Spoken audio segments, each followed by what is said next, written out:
Hi, it's me, Zephyr Beeblebrox, and I'm the British Tech Guru. I was thinking about electric cars. The prospect of using an electric car to get to and fro from work is very appealing. And it's not appealing at the same time. I've been watching a series on YouTube called Me and Mon Ami.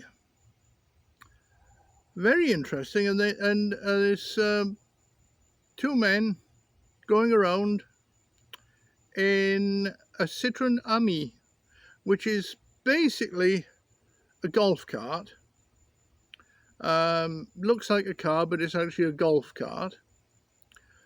And and they go quite away with it, and they can do that in France. They can go on the roads in France with a vehicle that will only do 27, 28 miles an hour.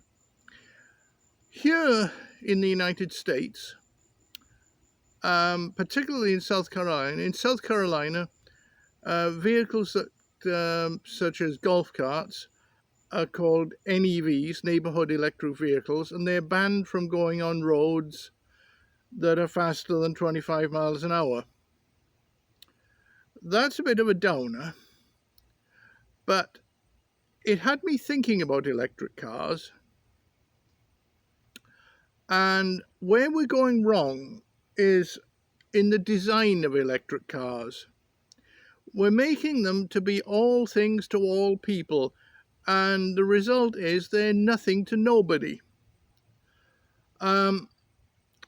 We're making electric cars that can do everything a car can, and we're missing the big picture. The big picture is most people drive at up to 45 miles an hour on their way to work.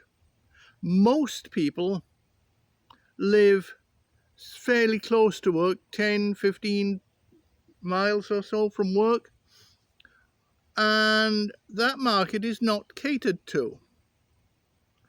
And what we need is an electric vehicle that will do maybe 50 miles on a charge, and which will do up to 45 miles an hour. There's no need to go any faster because on the vast majority of roads are 25, 35 and 45. Sure, there are 50, 55, 60, 65 and above, but they're in the minority. And most people will be going across town to work.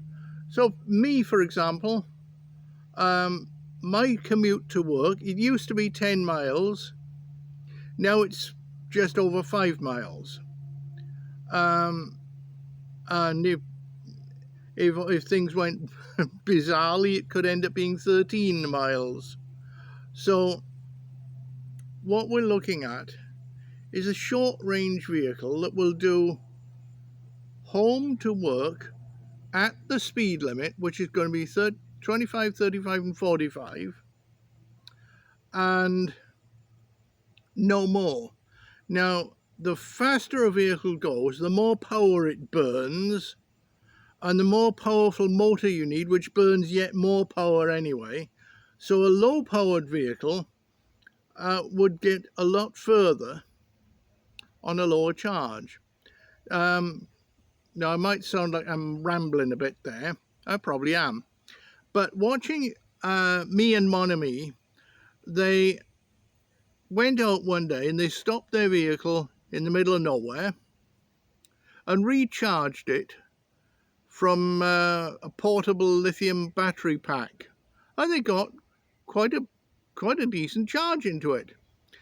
That had me thinking, because they were charging that portable battery pack from a pair of 100 watt solar panels, that had me thinking, well, if you have a lower power vehicle that doesn't burn as much electricity, that will do 45 miles an hour, if you have 2 solar panels on the roof, two 100-watt solar panels on the roof and maybe one on the hood, then that, or maybe two on the hood even, or three on the roof and two on the hood, something like whatever. Once you've got that, it should, if not fully recharge itself during the workday, it should at least get a good whack of charge in during the workday and would not then need as much mains power to top it up.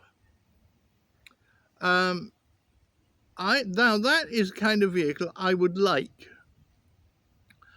And if in their infinite wisdom the state of South Carolina had not banned NEVs from going along ordinary roads, then that is something I would have looked into doing. I'd have got a golf cart and put solar panels on it.